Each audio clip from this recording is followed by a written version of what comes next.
Hi అండి, అందరికీ నమస్కారం. Welcome to our channel. ఏంటి ఈరోజు గుమ్మడికాయతో వచ్చేసింది అనుకుంటున్నారా?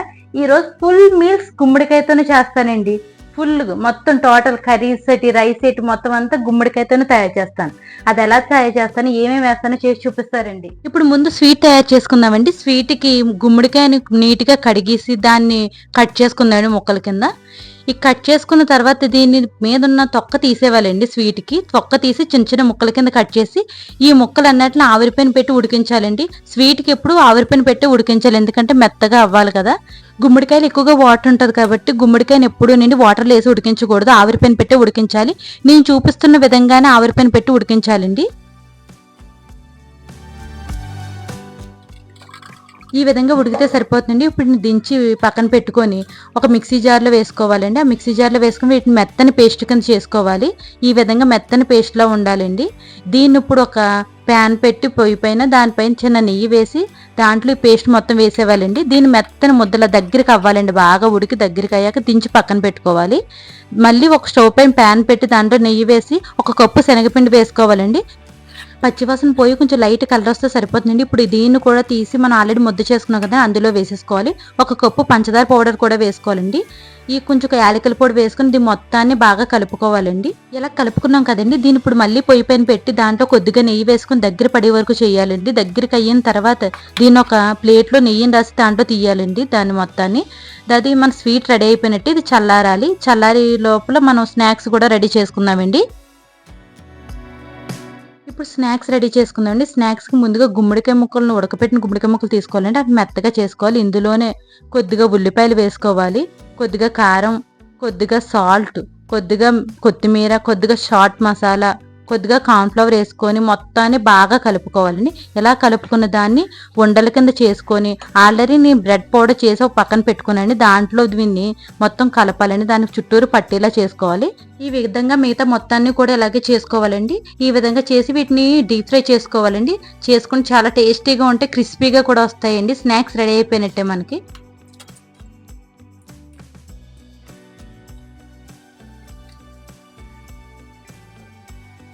ఇప్పుడు కర్రీ కోసం స్టవ్ పై ప్యాన్ పెట్టుకుని దాంట్లో ఆయిల్ వేసుకొని పోపు దినుసులు వేసుకోవాలండి. అందులో కొద్దిగా వెల్లుల్లిపాయలు, కొద్దిగా ఎండుమిర్చి, కొద్దిగా కరివేపాకు వేసుకొని బాగా వేపుకోవాలండి. వేగిన తర్వాత ఉల్లిపాయలు, కొద్దిగా పచ్చిమిర్చి వేసుకొని ఇంకా కొంచెం బాగా వేగనివ్వాలండి. ఈ కూరకి గుమ్మడికాయ ముక్కలను పెద్ద సైజులో కట్ చేసుకోవాలండి. తొక్క కూడా తీయవసరం లేదు. వీటిని వేసి బాగా మగ్గనివ్వాలండి. ఇందులో కొద్దిగా కారం వేసుకోవాలి. ఇందులో కొద్దిగా ఉప్పు వేసుకొని బాగా కలుపుకొని మూత పెట్టి ఒక 10 నిమిషాలు ఉడికిస్తే సరిపోతుందండి. ఎందుకంటే దీంట్లో వాటర్ అనేది యూజ్ చేయమండి. అసలు ఈ గుమ్మడికాయలు ఉండే వాటరే ఉడకడానికి సరిపోతుందండి. గుమ్మడికాయ కడిగి రెడీ అయిపోయిందండి. ఇప్పుడు ఇది దించి పక్కన పెట్టుకుందాం.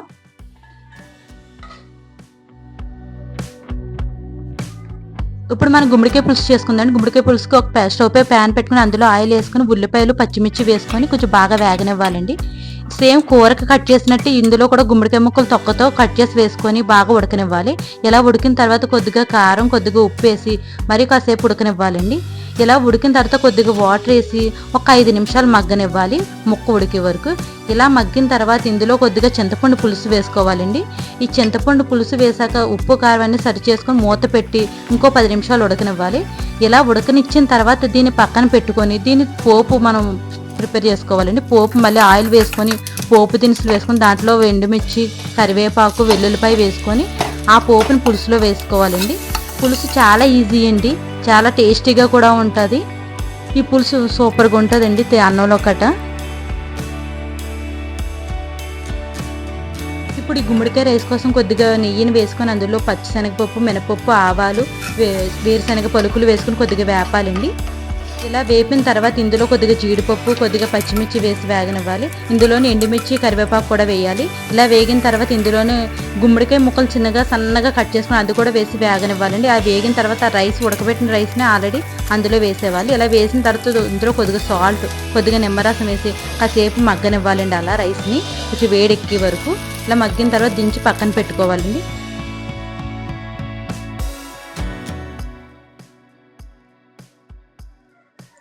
మన గుమ్మడికాయతో వెరైటీస్ అన్ని రెడీ అయిపోయింది. ఇప్పుడు మనం టేస్ట్ చేయడమే, 1 by 1 టేస్ట్ చేద్దామండి.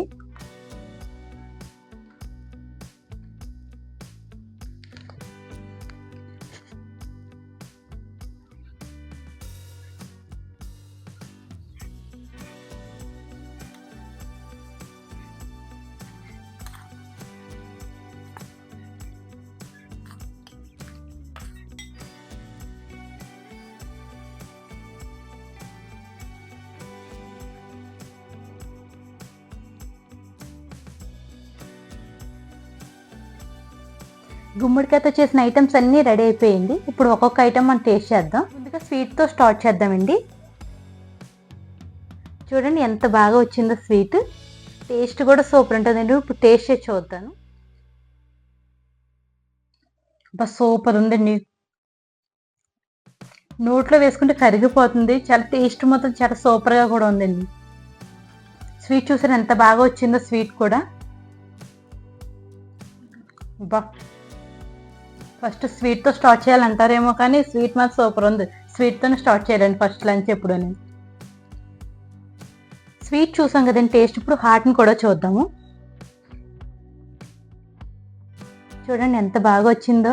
బయట క్రిస్పీగా ఉంది, లోపల చూడండి ఎంత బాగుందో. ఇప్పుడు టేస్ట్ చేద్దాం దీన్ని.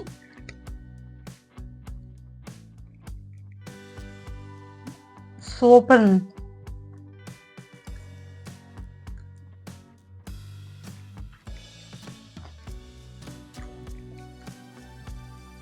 సూపర్ ఉందండి. అసలు పిల్లలైతే ఇవి రెండు పెడితేనే చాలండి, చాలా ఇష్టంగా తినేస్తారు పిల్లలైతే. సూపర్ ఉన్నాయి రెండుని.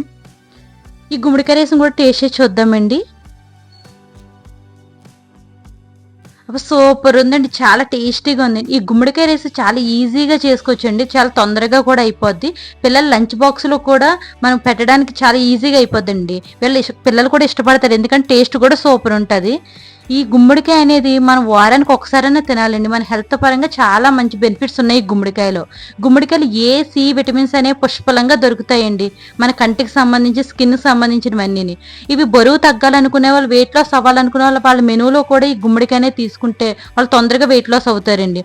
ఇది గుమ్మడికాయలో క్యాన్సర్ని తగ్గించేవి కూడా ఉన్నాయంటండి. అందువల్ల గుమ్మడికాయని క్యాన్సర్ ఉన్న వాళ్ళేటి లేని వాళ్ళేటి ఎవరైనా తినొచ్చు. ఎక్కువగా మెయిన్ షుగర్ ఉన్న వాళ్ళు ఏంటంటే అయ్యి బాబోయ్ నేను అది తినకూడదు అంటూ ఉంటారు. కానీ గుమ్మడికాయతో చేసిన ఏ ఐటమ్ అన్నా షుగర్ ఉన్న వాళ్ళు తినొచ్చండి.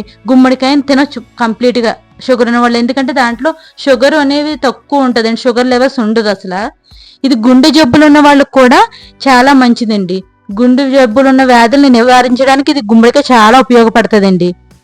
గుమ్మడికాయతో నేను చేసిన ఈ ఐటమ్సే కదండి, చాలా రకాల ఐటమ్స్ తయారు చేసుకోవచ్చు. గుమ్మడికాయ అనేది సంవత్సరం పొడుగునా నిల్వ ఉంటుందండి, పాడవదు. ఎందుకంటే మనం దాచే విధంగా దాన్ని దాచిపెట్టుకుంటే పాడవలేని వెజిటేబుల్ అంటే ఈ గుమ్మడికాయనండి. గుమ్మడికాయ సీజన్కి ఒకసారే కాస్తుంది, కానీ ఇది సంవత్సరం పొడుగునా దాచుకోవచ్చు.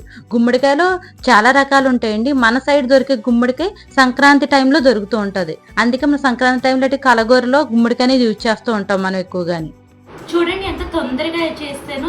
ఎక్కువ ఐటమ్స్ అన్నా కూడా ఈజీగా తొందరగా కూడా అయిపోద్దండి ఐటమ్స్ అని. ఇవన్నీ మీరు కూడా మీ ఇంట్లో ఒకసారి ట్రై చేయండి. ఎలా వచ్చిందో మాకు కామెంట్ చేయండి. ఈ వీడియో కనుక మీకు నచ్చితే లైక్ చేయండి, షేర్ చేయండి, సబ్స్క్రైబ్ చేసుకోండి. Thank you.